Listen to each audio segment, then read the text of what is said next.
saludarlos el día de hoy y con esta propuesta que tenemos para poder caminar juntos como familia. Este ciclo escolar hemos tenido muchas propuestas y de alguna manera ya estamos caminando con ustedes para el mejor beneficio de nuestros niños. Y hemos tratado de tener una comunicación de esta manera también virtual. Es por eso que estamos creando este proyecto con ustedes. Estamos buscando esta alternativa para poder crear la escuela de padres, la escuela que muchas veces los papás no lo tienen y que ustedes quisieran tener un consejo, quisieran tener una alternativa. Lo importante que es en estos tiempos este tipo de comunicación. Lo que vamos a hacer, papás, como propuesta para ustedes, es empezar a desarrollar temas a través de este medio, a través de los blogs, a través del WhatsApp, que ustedes los puedan escuchar. Estos temas no son hablados por mí, están hablados por profesionales en el tema para que les puedan dar a ustedes alternativas y de igual manera a nosotros. ¿Qué vamos a hacer?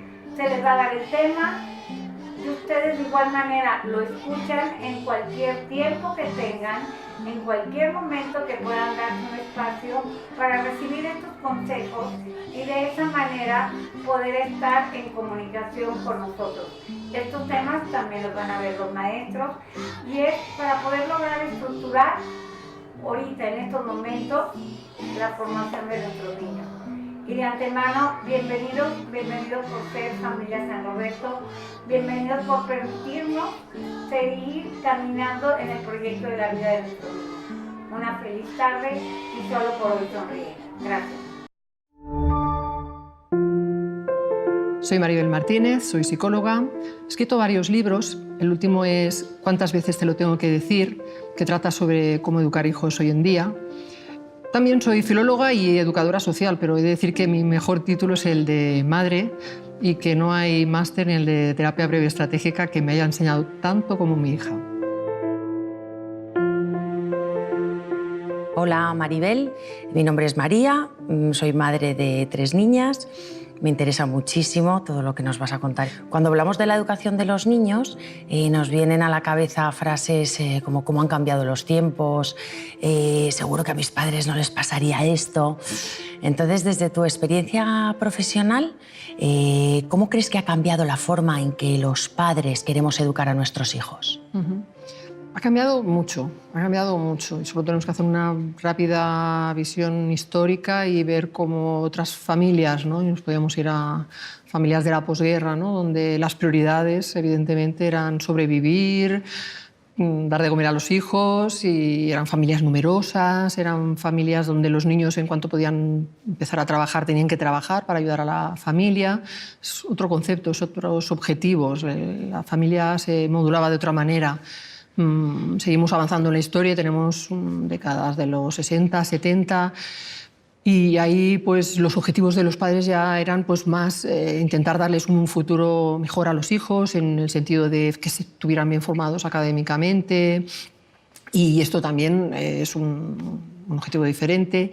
Seguimos avanzando, ¿no? En los años 80, una democracia, los padres consideran, ¿no?, a los hijos ya más como, pues eso, ¿no?, que tienen derechos, voz, voto, y ahí empezamos también a cambiar, ¿no?, esa forma de relacionarnos con los hijos.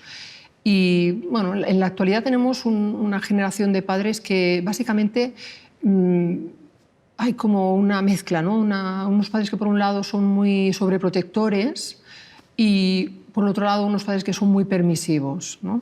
Tenemos unas parejas, ¿no?, que forman sus familias y que en su proyecto de formar esa familia y tener hijos, antes de tener los hijos ya se están formando como padres. Estamos profesionalizando de alguna manera la paternidad y pues eso, hacen cursos de alimentación para los hijos, de pedagogía, son padres que luego forman parte de todas las cosas que tienen que ver con los hijos, ¿no?, de AMPA, los clubes deportivos, les apuntan a 1000 actividades extraescolares. y son padres que están muy pendientes de la educación de los hijos. Y a pesar de eso no es un modelo de familia que esté funcionando, porque el resultado es que los niños no son más educados o no tienen realmente eso que los padres están buscando, ¿no? Unos chavales con más autonomía, con unos valores, ¿no? Y estamos viendo una generación de niños y ya algunos adolescentes que, pues eso, que no tienen límites, que son más miedosos, y ahí tenemos que ver qué es lo que está pasando, qué es lo que ha pasado. Y es que en esa manera de educar en la actualidad, ¿no?, que está muy basada, ¿no?, en ese hiperpermisismo, en esa hiperprotección, ¿no?, está ahora hablándose, ¿no?, de hiperpaternidad, ¿no?, que ya hace años se está hablando, Levin, Honoré, más recientemente Eva Millet. Tenemos todo unos estudios y bueno, pues eso, ¿no?, una experiencia a nivel de colegios, de terapias, donde estamos viendo, pues eso, ¿no?, muchos problemas dentro del entorno familiar, y han cambiado mucho las cosas. Entonces, ¿dónde marcarías el límite entre lo que es ayudar al niño y sobreprotegerle? Yo creo que no tenemos que perder de vista ese objetivo, ¿no?, esa función de los padres, ¿no?, de educar a los hijos en la autonomía, en tener unos valores, y por lo tanto, si tenemos que procurar esa autonomía, lo que tenemos que hacer son guías, somos guías para los hijos, ¿no?, y tenemos que enseñarles en muchos aprendizajes.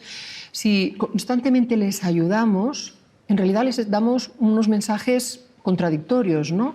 Te ayudo porque te quiero y me siento aquí a hacer los deberes contigo porque es muy importante que hagas tus deberes, pero el niño también lee entre líneas, bueno, y porque si no yo solo no podría. Y esa es la ayuda que no ayuda, esa es la ayuda que invalida finalmente.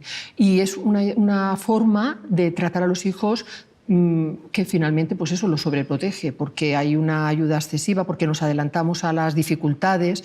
De repente, voy a ponerle una lucecita en la habitación para que duerma y no tenga miedo a la oscuridad, cuando no ha dicho nada de miedo a la oscuridad, pero por si acaso, para que no tenga miedo, para que no sufra, ¿no? Esa es la idea que hay detrás, ¿no? Como que los hijos son frágiles y que hay que no sufran, ¿no?, que sean felices, y vamos a procurar que estén muy bien.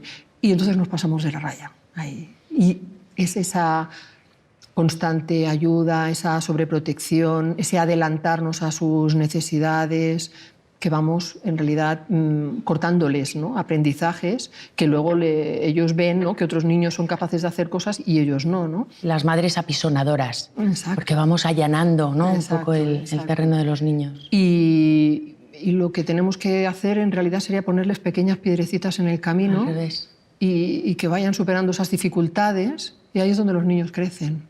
Ahí es donde los niños se sienten, había esta dificultad y la he superado, qué bien, y se sienten mayores y más capaces, ¿no?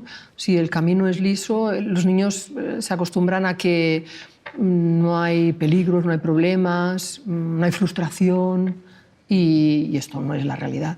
¿Cuál dirías que son las consecuencias de que un niño esté sobreprotegido? Pensemos, ¿no?, si te están sobreprotegiendo constantemente, si te están ayudando en exceso, la autoestima baja. Esos niños tienen una muy baja autoestima, tienen un autoconcepto de que ellos no son capaces. Claro, si mi madre, si mi padre me están acompañando a hacer todas las cosas, es que, claro, ellos no consideran que yo sea capaz. Son chavales que tienen muchos miedos, porque viven en una constante alerta de los padres, ¿no? Y estamos viendo muchos más miedos, incluso fobias en estos niños. Son niños más inseguros, que después desarrollan más sensibilidad a la ansiedad, que se presentan a un examen y tienen tanto miedo a quedarse en blanco por esa presión y por esa sensación de que no son capaces de realizarlo, que realmente los casos de ansiedad con niños de 10 años nos están sorprendiendo, ¿no?, realmente. Y en general eso, ¿no?, unos niños muy dependientes, muy miedosos, con una baja autoestima, y todas las consecuencias que eso supone para ellos en su crecimiento, ¿no?, que todavía tienen que desarrollarse. A superar, más problemas a superar, ¿no?, en ese crecimiento. Otras consecuencias es que tenemos que tener en cuenta que los padres, al ayudar constantemente, al sustituir incluso a los hijos, ¿no? Pensemos que hay padres que van por la calle y un amigo les pregunta al niño: "Ay, ¿cómo te llamas? Qué grande que estás". Y el niño le da mucha vergüenza contestar y se queda callado, y los padres contestan por él, sustituyen al hijo, ¿no? En lugar de dejarle ahí su tiempo para que responda. Entonces los niños, pues, ley del mínimo esfuerzo. Si ya contestan por mí, yo no tengo que superar esta dificultad, ¿no? Y claro, es un constante, ¿no? Vivir en donde siempre hay, ¿no?, alguien que te está protegiendo y que no permite, ¿no?, que no haya ni un momento de problema en tu vida, ¿no? Ese allanar el camino, ¿no? Tenemos que entender cómo funciona este problema, ¿no? Los padres, intentando que el niño no lo pase mal, le sustituyen, le ayudan, ¿bien? El niño no aprende, ¿vale? Y sigue haciendo más de lo mismo, y por lo tanto deja que le ayuden y tiene ese mensaje, ¿no?, cada vez más claro de que yo solo no puedo, de que me tienen que ayudar, me siento incapaz. Los padres, viendo que el chaval se siente incapaz, le siguen ayudando y él se sigue sintiendo incapaz. Y entonces tenemos ahí ese círculo vicioso, ¿no? Llamamos la circularidad, la causalidad circular, que tenemos que estar muy atentos porque es ese pez que se muerde la cola y que si no lo cortamos es infinito. Te voy a plantear una situación cotidiana que se produce habitualmente. Esos niños que están jugando tranquilamente en cualquier entorno, una fiesta del colegio, en el parque, y llega la hora de irse. Entonces el padre le dice que se tienen que ir, no se lo toman muy bien y termina con el padre peleando, forcejeando con el niño, le coge en brazos, el niño empieza a patalear, empieza a gritar. ¿Qué consejos nos puedes dar para esos momentos en los que hay una falta de respeto tremendo por parte de los niños y una mala educación? Tenemos que ver, ¿no?, ese otro modelo más permisivo, ¿no?, de que esos padres no se dan cuenta que esos niños están cruzando una línea roja, que aunque tengan 4 o 5 años, da igual, ya la han traspasado, ¿no?, porque es una agresión y eso es algo grave. Y no podemos decir que como es pequeño no pasa nada. Desde el minuto cero se tiene que poner esa línea roja muy clara. Los niños captan enseguida, pero tenemos que tener esa actitud ante esa reacción del niño que podemos entender perfectamente normal, pero que no la podemos permitir bajo ningún concepto. Y en una situación como esta, yo le preguntaría a la madre, bueno, ¿y en qué momento le piensas decir, ¿no?, que eso no puede ser, ¿no? Esa es la estructura en la que se basa la jerarquía familiar, porque finalmente no somos todos iguales. Los padres somos los guías, los padres somos los adultos, los que educamos. Los hijos están aquí. No aquí, están aquí, pero no están aquí. Si nos ponemos a la misma altura, somos colegas de los hijos. Y en ese mismo momento los acabamos de dejar huérfanos. Porque si no hacemos de padres, ¿quién hace de padres, no? Entonces, la diferencia es esa actitud de respeto. Y el respeto no significa una autoridad en plan dictatorial y eso es un concepto malentendido. En la educación con los hijos lo que tenemos que entender es el respeto desde el amor y el respeto mutuo. Y tenemos que hacernos respetar. Con coherencia, para empezar, ¿no? Si le decimos a un niño que no chille, nosotros no podemos gritar, tenemos que modular nuestro tono. Con el ejemplo, ¿no? Claro. Y sobre todo la actitud.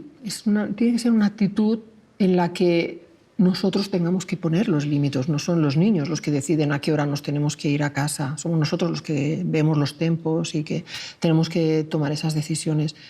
Y los padres, si no tienen esa actitud, no le están dando ese marco en el que los niños se sienten seguros. Los niños necesitan clarísimamente unas normas y saber cuáles son las reglas del juego. Yo siempre digo, si nos ponemos a jugar al parchís tú y yo y no sabemos las normas del juego, nos vamos a pelear seguramente. Porque ahora te ha salido 6 y tienes que abrir la barrera y tú dices que no, que eso me lo acabo de inventar, no, que la regla dice eso. Pues o nos ponemos de acuerdo con las reglas o es muy difícil entenderse, ¿no? Sí. Y los padres son quienes tienen que hacer esas reglas del juego. Y los niños necesitan explicitarlas y saberlas. Y cuando las cosas son muy estables y sabemos que salimos del colegio, vamos al parque, jugamos una horita y nos vamos para casa. Y cada día es más o menos lo mismo, no es sorpresa, no hay que discutir si ahora nos vamos para casa o no. Y sobre todo, podemos entender que un niño quiera jugar, siempre es más divertido jugar que ir a comprar o hacer otras actividades, pero no no tenemos que entrar en una negociación, porque entonces les estamos dando a ellos el poder, ¿no? Podemos ser muy empáticos, yo sé que te lo estás pasando muy bien, venga, dentro de 5 minutos nos vamos a ir, ¿no? Sí, y dar unos preavisos, ¿no? Claro, para que el niño no se sorprenda. Claro, porque podemos entender que es mucho mejor para él estar ahí jugando. Y tenemos que confiar que eso tiene que funcionar y tenemos que confiar en nosotros mismos como padres.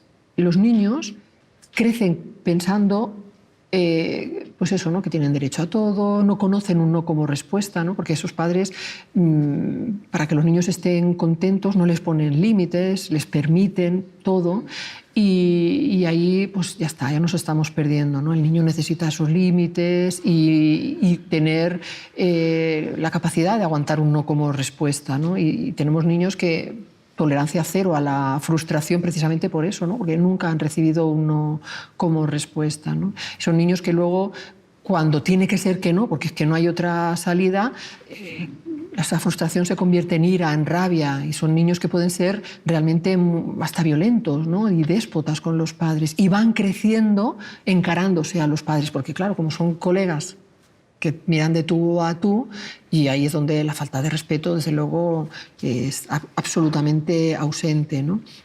Si ante la falta de respeto, ¿no? Aunque sea teóricamente leve o podríamos considerarla no tan grave, ¿no? Un niño que le dice a su padre, Ana, qué pesado eres, o no te enrolles, déjame... Es que ahora los padres dicen, no, es que los niños hablan así. Bueno, pero ¿dónde está esa línea roja? ¿De dónde empieza el respeto, ¿no? Y si no se responde, ¿no? Ese silencio, como decía Paul Watzlawick, ¿no? En su primer axioma de la comunicación humana, decía, es imposible no comunicar. Y ese silencio lo que está comunicando es que no pasa nada porque me hables así. Y el niño lo entiende perfectamente y va creciendo, y ya no digamos un adolescente, ¿no? Que además se piensa que los padres son iguales, porque la adolescencia, el adolescente, todo lo contrario, intenta ponerse por encima, ¿no? Y entonces ahí están los padres absolutamente perdidos, ¿no? Pero es mucho antes, ¿no? Es desde pequeños que tenemos que ir poniendo esos límites y marcando ese concepto de respeto bien entendido dentro de la familia. Te voy a hacer una pregunta que a mí me interesa muchísimo porque soy madre de 3 niñas. Felicidades. Y es la relación entre los hijos. No sabría establecerte unos porcentajes, pero la mayoría del tiempo están peleándose. ¿Qué pautas nos puedes dar para ayudarnos en ese sentido?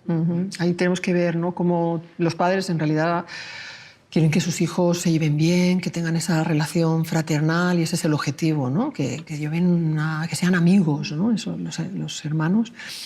Y toleran muy mal que los hermanos se peleen. Es como lo peor, es como justo lo contrario de lo que quieren. Pero no nos damos cuenta que al intervenir en las peleas entre los hermanos, sea cual sea la intervención, sea para poner paz, para castigar a los dos, para castigar a uno, para llevarlos cada uno a su habitación, para decirles que se callen ya, sea cual sea esa intervención, nos equivocamos. Fracasamos. Sí, claro, fracasamos en el objetivo. Es decir, a lo mejor en ese momento conseguimos paz, pero ese no era el objetivo.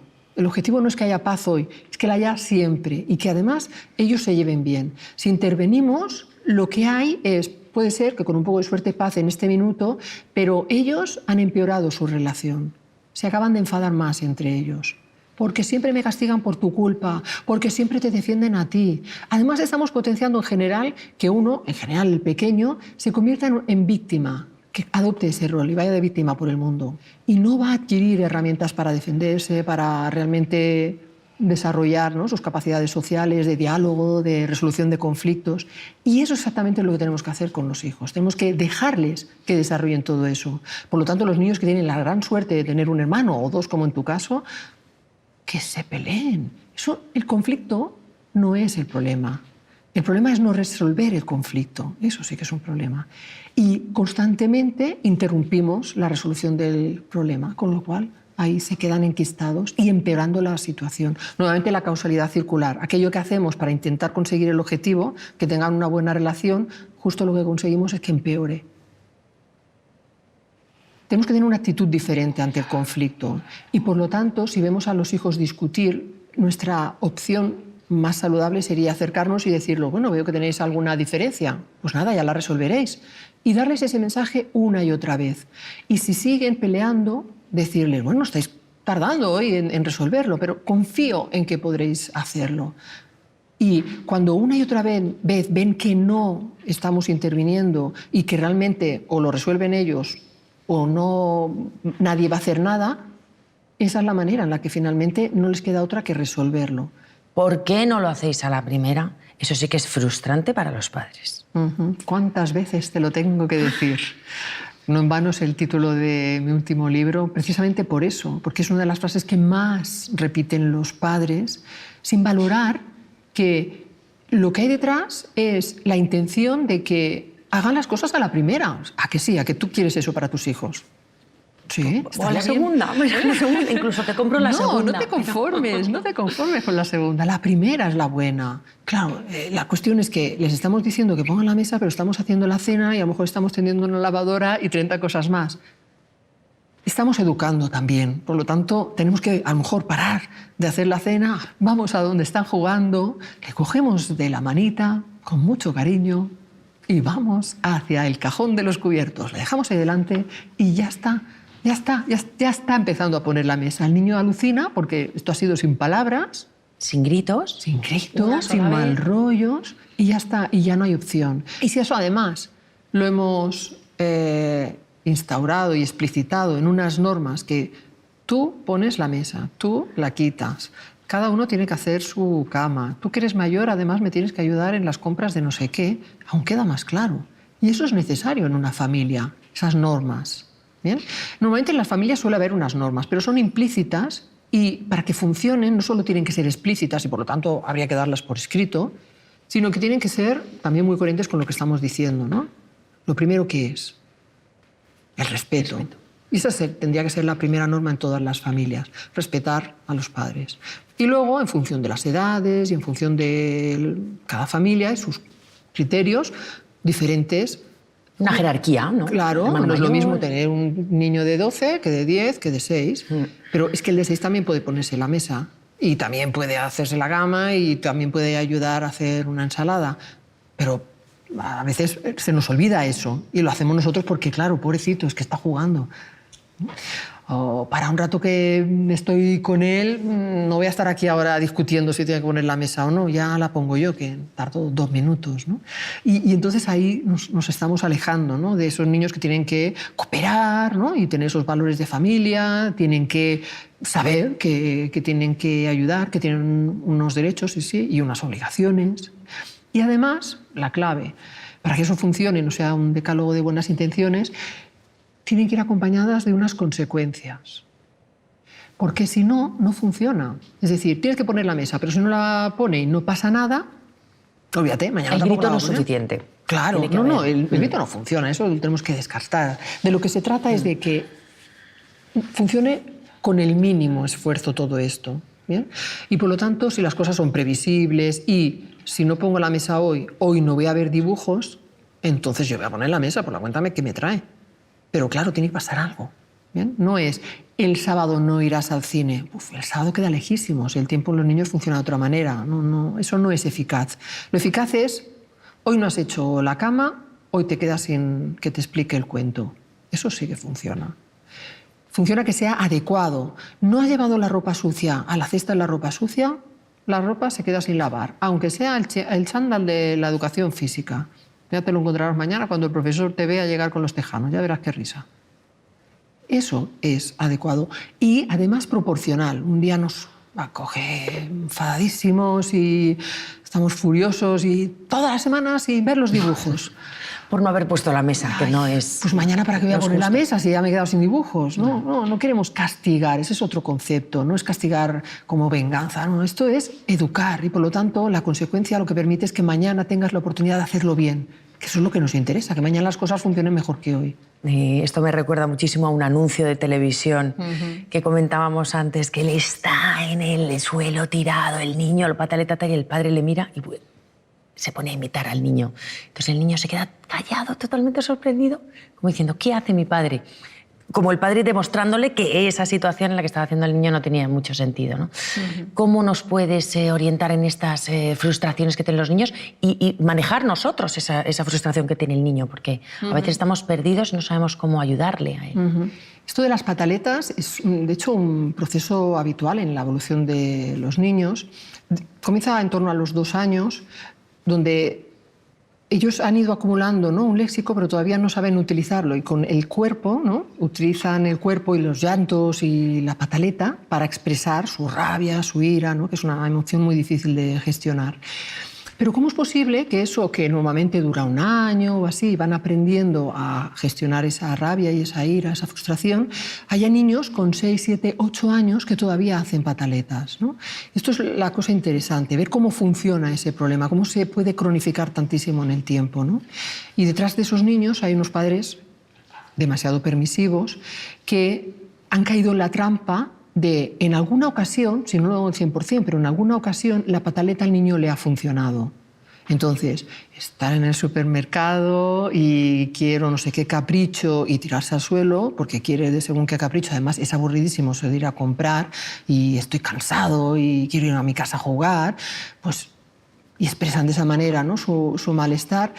En alguna ocasión, venga, va, pues te compro el caramelo para que te calles ya y terminar de comprar, porque es que aún me queda por comprar, es tarde, hay que hacer la cena. También, esta es la realidad, esta es la pura realidad. Y entonces ese niño lo que aprende es, que si chillo lloro más, me salgo con la mía.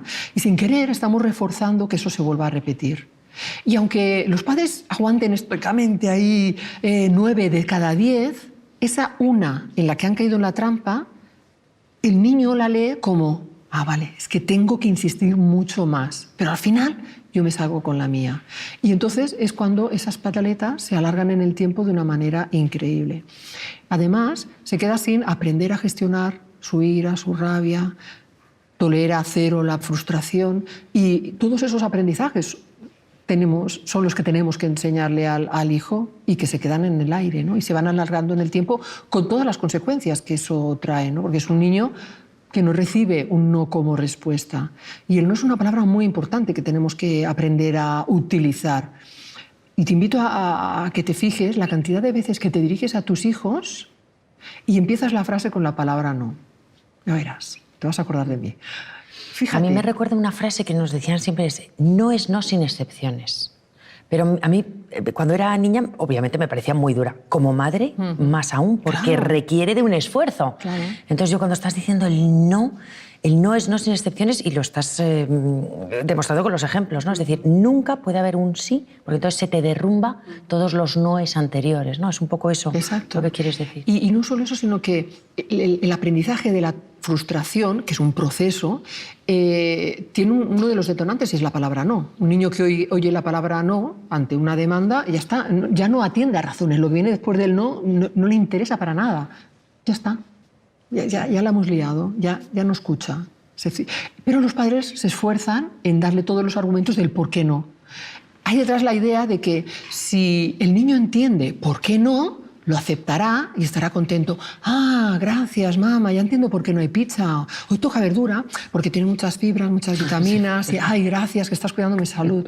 Bien, eso no pasa. No va a pasar nunca, no va a pasar nunca.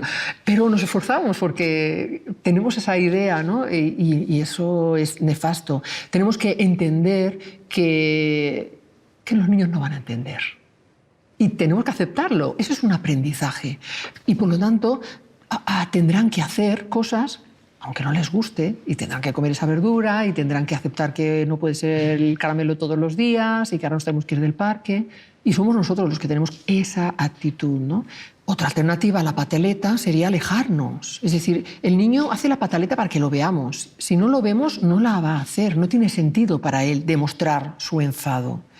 Y entonces yo les propongo a los padres, pues mira, le dejas ahí, estás en el supermercado y le dices, mira, que ya veo que tienes muchas necesidades ahora de llorar y patalear y demostrar que estás enfadado, yo voy a seguir comprando la fruta, ¿vale? Cuando termines te vienes allí conmigo.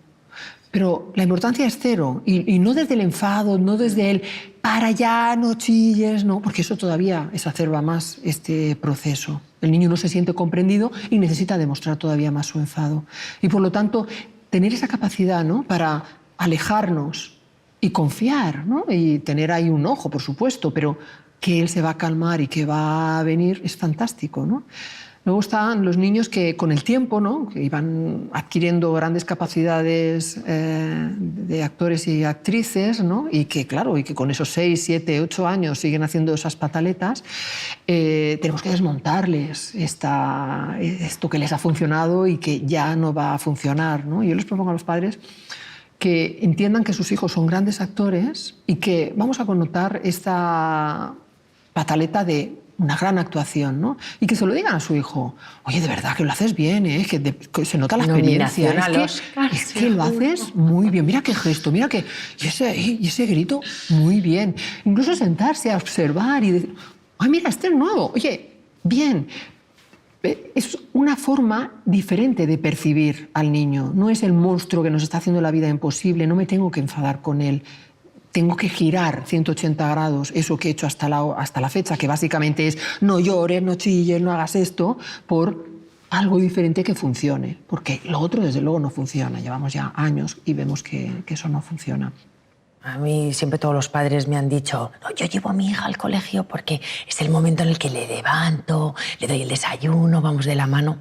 A mí, personalmente, mi experiencia es espantosa, estresante, porque nunca se han levantado a la hora. Estás diciéndoles que se levanten, por favor, que van a llegar tarde. No se visten, no se asean correctamente, no recogen el desayuno. Por supuesto, no te ayudan. Tú pareces un pollo sin cabeza por la casa, de un lado para otro, intentando que todas tengan todo preparado para llegar enfadadas a la puerta del colegio con un mal recuerdo de hasta luego, y te quedas diciendo, ¿qué relación he tenido desde que me he levantado por la mañana hasta ahora?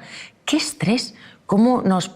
Yo al final decidí irme antes a la oficina y ser yo la que recojo. Me parecía que era mejor, ¿no?, por esa situación. ¿Qué nos puede recomendar para estos momentos de estrés? Detrás de esa escena, ¿no?, hay la maravillosa intención, ¿no?, de esta difícil tarea de la conciliación familiar, ¿no?, de compartir ese espacio, ¿no?, con los hijos, levantarnos con ellos, desayunar tranquilamente, acompañarlos al colegio, irnos a trabajar. Claro, eso suena bien, pero la realidad es que no es así. Y no es así porque lo hacemos mal, porque nuevamente nos equivocamos. ¿Bien? Levantamos a los hijos y los estresamos, somos nosotros que los estresamos. Y de verdad, ese venga, venga, venga, venga, que suena en todas las casas donde hay niños, es una fuente de estrés para los padres y para los hijos. No les ayudamos a ser más autónomos y a gestionar esos tiempos. Los niños necesitan un tiempo para aprender a vestirse solos. Pero claro, es que si les ayudamos es más rápido. Pues les ayudamos y tienen 5 años y 6 y 7 y 8 y les seguimos ayudando. Con 4, con 3 se pueden vestir solos los niños. Tenemos que tener la paciencia, darles el tiempo de que hagan ese aprendizaje. Entonces, ya vamos mal a partir del momento en el que les estamos nuevamente sobreprotegiendo y ayudando. Momento del desayuno. Ay, no, hoy quiero galletas. Ay, no, quiero cereales. Todo es una discusión. Venga, que ya es la hora. Venga, lávate los dientes. Coge el abrigo. Realmente es algo muy estresante. Tenemos que enseñarles a gestionar ese tiempo. Los niños, el tiempo funciona de otra manera. Para ellos 1 minuto puede ser 1 hora puede ser 1 minuto, depende de la actividad que estén haciendo. Y pueden estar desayunando y embobarse pensando en sus cosas y han pasado 10 minutos y no han tomado un bocado. Claro, eso por la mañana es nefasto, ¿no? Tenemos que enseñarles ya desde pequeños a que el tiempo pasa constantemente, aunque ellos no estén pendientes de ese tiempo. Y los niños no están pendientes de cómo pasa el tiempo. Los niños viven en el aquí y el ahora, lo cual es maravilloso. Pero claro, cuando hay unos tiempos y hay que llegar al colegio a las 9, eso no puede gestionarse de cualquier manera. Yo les digo a los padres, tenemos que inventarnos, hacer una manualidad, un reloj de cartulina y hacerle ahí unas agujas de cartón y dibujar, ¿no? De las 8 a las 8:10 te tienes que vestir y ahí dibujamos la camiseta, los pantalones. Aquí hasta las 8:20 tienes que desayunar y dibujamos el vasito de leche. Aquí lavarte los dientes, venga, cepillito. Aquí a peinarte, aquí coges el abrigo y aquí salimos por la puerta. Y si sobra tiempo, hasta puedes ver los dibujos. Podría ser el caso, pero vamos a aprender a gestionar esos tiempos. Ahora podemos poner alarmas con el móvil que vayan sonando, o con los relojes estos de cocina rápidos, ningún problema. El caso es que haya algo, y no nosotros, que vaya marcando los tiempos. Ring, primer sonido. Venga, ahora a desayunar. Venga, ahora a lavar los dientes. Y tienen que ir esos tiempos. Y si no te has vestido, ¿qué tal si llevamos al niño en pijama al colegio? No pasaría nada, ¿eh? Se lo explicamos al profesor. No es que estamos aprendiendo a gestionar el tiempo, él está aprendiendo a vestirse, todavía hay alguna dificultad, pero no pasa nada. Siempre podemos llevar en la bolsita con la ropa y se acaba de vestir en el colegio. Pero él tiene que entender que ese es el tiempo para vestirse y mañana lo hará mejor y pasado muchísimo mejor. Tenemos que confiar en los hijos, tenemos que darle sus tiempos. Y tenemos que ser coherentes también con una cosa, y es que a veces ajustamos tanto el tiempo de, venga, nos levantamos hasta ahora, y una y otra vez vemos que no llegamos a la hora al colegio. Es que llegamos tarde 3 minutos, pero es que es llegar tarde. No les estamos enseñando el valor de la puntualidad, a pesar de que eso es lo que quisiéramos. Y no valoramos que a lo mejor lo que tendríamos que hacer es que se vayan a dormir 10 minutos antes y levantarnos 10 minutos antes.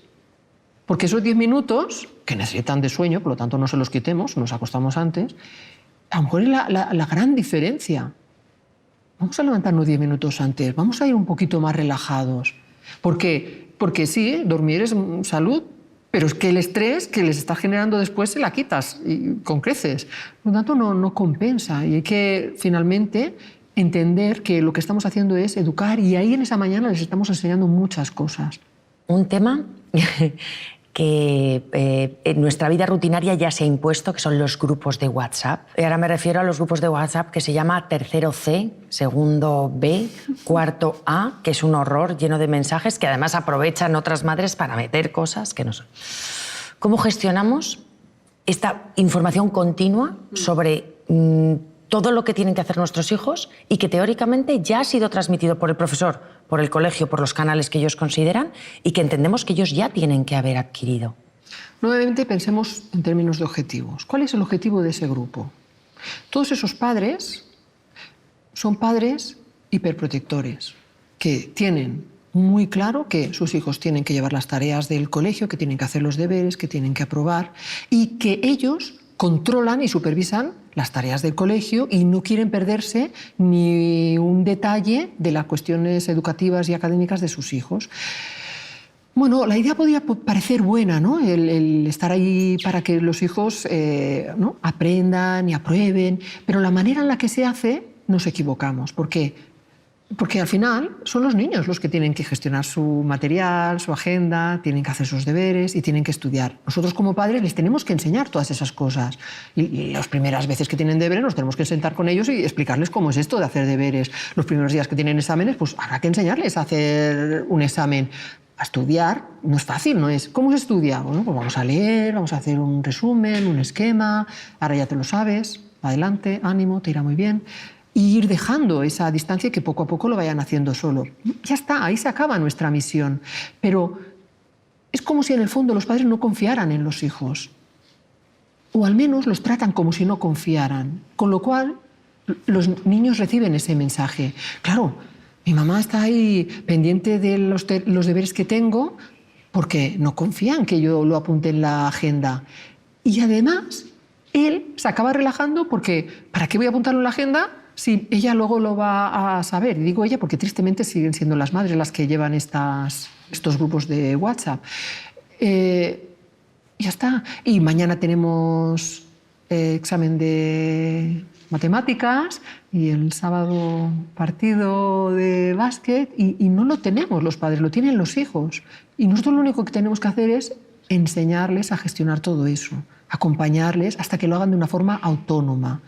Y ese es el norte y lo perdemos. Y nos ponemos con ellos sin darnos cuenta que eso los invalida, es ese exceso de ayuda, ¿no? Que no ayuda. Y los niños van creciendo con esa sensación de menos mal que ayer mi madre se puso conmigo a estudiar porque si no yo no hubiera podido hacer este examen. Son niños que van creciendo con miedo a los exámenes, son niños que llegan a tener ataques de ansiedad ante un examen. Y eso lo estamos viendo cada vez más, dramáticamente, porque crecen con esa constante sensación de que ellos no pueden. Y se lo acaban creyendo, claro. Y los padres no es que deseen eso, esa es la consecuencia, eso es lo que nos encontramos. Entonces, tenemos que valorar mucho qué es lo que queremos. Que sean independientes, autónomos, capaces. ¿Eso que hago yo va en esa dirección? ¿Consigue eso? ¿Sí? Estupendo, adelante, sigue por ahí. No, deja de hacerlo. Eso es fundamental. Porque si seguimos haciendo más de lo mismo, el resultado es más de lo mismo, ¿no? Decía Einstein que la verdadera locura es hacer siempre lo mismo y esperar resultados diferentes. Gran verdad. Pero lo hacemos constantemente, constantemente. Y en estos grupos de WhatsApp es la locura absoluta, ¿no? Porque los padres constatan ¿ves? Mi hijo ya no ha apuntado esto. Ya está, yo tengo que seguir. No les da la oportunidad. Claro, y los padres confirman que menos mal que yo estoy aquí encima, porque si no, mañana el niño iría sin los deberes por hacer. Sí, porque puede ser que se acuerde a las 8 de la tarde. Bueno, pues claro. Después de cenar los haces, no pasa nada. O no, o vas con los deberes sin hacer. Y esa es la consecuencia. Y mañana el profesor ya te dirá lo que tenga que decirte. Sí. Esa es la consecuencia. Finalmente, lo que decíamos antes, tienen que sufrir la consecuencia de sus actos para aprender. Posiblemente de esa manera, al día siguiente estaría mucho más atento a anotar en su agenda cuáles son sus tareas. Tenemos examen de matemáticas. Exacto. Nos han suspendido la lengua. Exacto. Ese es el concepto, ¿no? Claro. Nosotros asumimos las responsabilidades de los hijos como si fueran propias. Perfecto, los niños no las asumirán. Ley del mínimo esfuerzo. Si otro lo hace por mí, ¿para qué lo voy a hacer yo? Y no es que los niños ahora sean peores o más irresponsables. No, lo hacemos los padres. Sin querer, conseguimos eso, ¿no? Como decía Oscar Wilde, con la mejor de las intenciones conseguimos el peor de los resultados. Y es así, sin valorar exactamente que somos nosotros quienes estamos creando esa situación. Yo soy una madre muy miedosa de pequeña y entonces me he sentido muy, muy, muy identificada con muchísimas de las situaciones que me plantean y lo sé por otros padres también. Hago referencia a lo que decías antes de ponerles una bombillita sin que te lo pidan. En mi caso era la casa entera iluminada, ¿no? Porque tenía muchísimo miedo. ¿Cómo podemos ayudarles a enfrentarse a esos miedos sin reconocer que efectivamente tienes que tener miedo, ¿no? O sin entenderles que tengan ese miedo? ¿Cómo podemos ayudarles? Yo creo que primero tenemos que partir de la base de que el miedo es una emoción normal y saludable. Tenemos que tener miedo. Una persona que no tiene miedo es una persona peligrosa. Y tenemos que encontrar el equilibrio entre ser muy miedoso o no tener miedo y poder llegar a ser negligente, peligroso, ¿no? Y ahí está ese equilibrio del valiente, del que a pesar del miedo hace, del que a pesar del miedo afronta. Y esa es nuestra misión como padres, enseñarles eso. Y ese nuevamente es un proceso, un aprendizaje. Tenemos que entender que ese miedo es normal. Además, tenemos que entender que los niños, cuando hasta los 8 o 9 años, pueden mezclar y mezclan lo que es el mundo imaginario y el mundo real. Lo cual está muy bien, porque claro, existen las hadas, pero también existen las brujas. Y claro, eso les hace sufrir y ellos ven monstruos por la noche. ¿Y qué hacemos los padres? Intentamos convencerles de que, oye, que no hay monstruos en tu habitación. Mira, ven, vamos a ver, ¿ves? No hay monstruos. Y eso no les ayuda nada en absoluto. Nosotros, a través de la razón, de la inteligencia, de nuestros conocimientos, ¿no? Intentamos transmitirle eso al niño y pues argumentar mucho, ¿no? Que es una de nuestras soluciones intentadas y que no funciona. Y el niño para nada deja de tener miedo porque se lo digamos, ¿no? De que no tiene que tener miedo. La solución no pasa porque nosotros le reaseguremos y que se venga a dormir con nosotros en la cama y que nosotros seamos su elemento de seguridad, porque entonces estaremos educando en la dependencia. Y estamos hablando de que el valor de la autonomía es algo que tenemos que cuidar muchísimo. Y por lo tanto, la solución no pasa por los papás. La solución pasa por el aprendizaje de la gestión de ese miedo. Tenemos que ponerle nombre, Y es muy importante ponerle nombre a las emociones. Los niños sienten y no saben ni lo que sienten. Esta es otra de las misiones de los papás. Veo que tienes miedo, veo que estás triste, veo que estás enfadado. Y es muy potente, además, para los niños ver cómo, ostras, yo no sé ni lo que siento y mi mamá ya sabe que estoy enfadado. Entonces, con el tema del miedo es muy interesante entender que no vale cualquier cosa. Finalmente se trata de gestionar ese miedo. ¿Cómo? Con juegos fáciles, sencillos, en casa. Nos ponemos a jugar al escondite. Niños que no pueden estar solos en una habitación y que están siempre en compañía de alguien, y si puede ser adulto mejor, es algo muy habitual. Y por lo tanto, si jugando ya tienen esa experiencia emocional correctiva de ostras, he estado aquí y un día y otro, aprenden finalmente a quedarse en su habitación jugando sin que eso sea un problema. Luego podemos incrementar la dificultad y hacer que la casa no esté toda con las luces encendidas, sino que vamos a apagar alguna y habrá algunas zonas oscuras y es más divertido, y vamos afrontando poco a poco ese miedo. Y el niño, inicialmente, claro que tendrá miedo y no se esconderá en esa habitación oscura, pero ha pasado por ese pasillo que estaba a oscuras. Pero estamos jugando, es divertido y es mucho más fácil, seguramente, empezar a tener esa experiencia. A veces el miedo ya es con unos límites que los juegos o estas maniobras no son suficientes y tenemos que hacer algo un poco más terapéutico, digamos, ¿no? Ahí es donde recomendamos hacer una maniobra que en realidad le decimos el juego de las películas, que está basado en una técnica terapéutica para los adultos que hemos adaptado a los niños y que le vestimos de juego, pero en realidad lo que están haciendo es, se podría decir, terapia, ¿no? Consiste en saber muy bien, para empezar, cuáles son los miedos de los niños, porque nosotros podemos pensar que son los monstruos, pero en según qué edades ya son unos miedos más realistas y a lo mejor tienen miedo a los ladrones. Este es un miedo muy habitual en los niños. Y nosotros pensamos que es la oscuridad, pero no, es a que entren ladrones a casa, que yo estoy despierto y todos los demás están durmiendo. Y entonces se sienten como los responsables de la familia y es algo insoportable, ¿no?, para ellos. Y no duermen por la noche y van corriendo a la habitación de los padres en busca de esa pseudo-seguridad. Tenemos que enseñarles a afrontar esas situaciones. Finalmente, piensa, ¿no?, cuando tú has tenido algún miedo, y seguramente recuerdas tu miedo a la oscuridad de pequeños que todos hemos pasado, ¿cómo la superaste?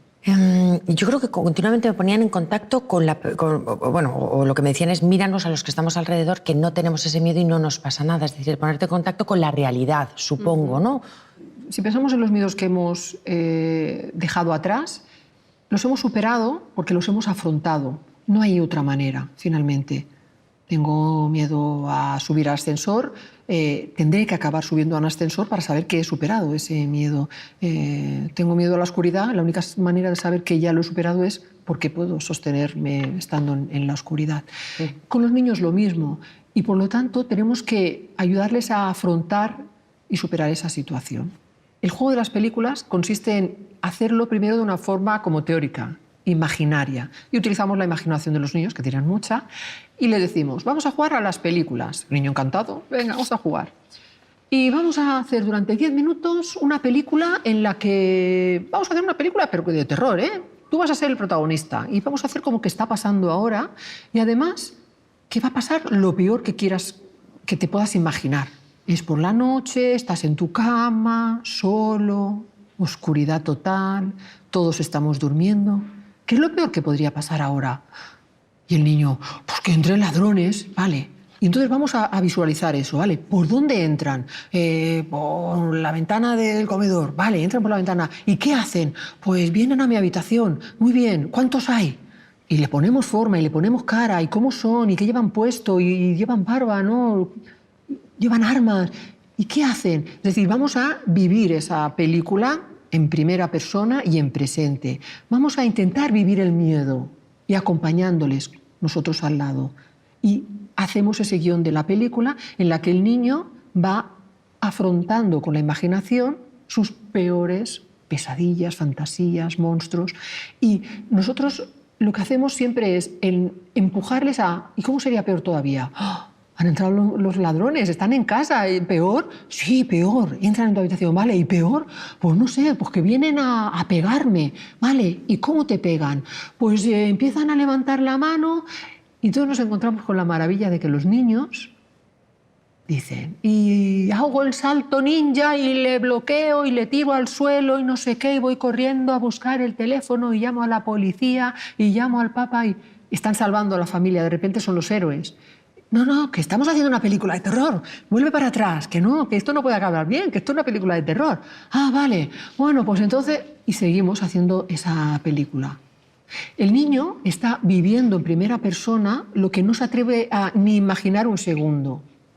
Si tú piensas en algo que te da miedo, lo que sea, no le dedicas ni un segundo. Automáticamente retiramos eso. No quiero ni pensar en eso que me horroriza tanto. Y los niños también. Y por lo tanto, saben que tienen miedo a que entren los ladrones a casa, pero no le dedican ni un segundo. No lo afrontan ni siquiera con la imaginación. Nosotros, ayudándole de esa manera, lo que hacemos es como ir inmunizándoles al miedo.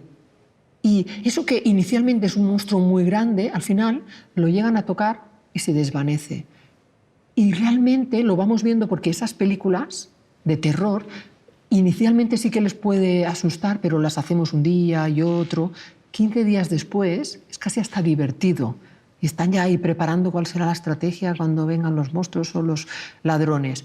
Y de esa manera es cómo ellos pueden percibir esa situación que les asustaba de una manera mucho más valiente.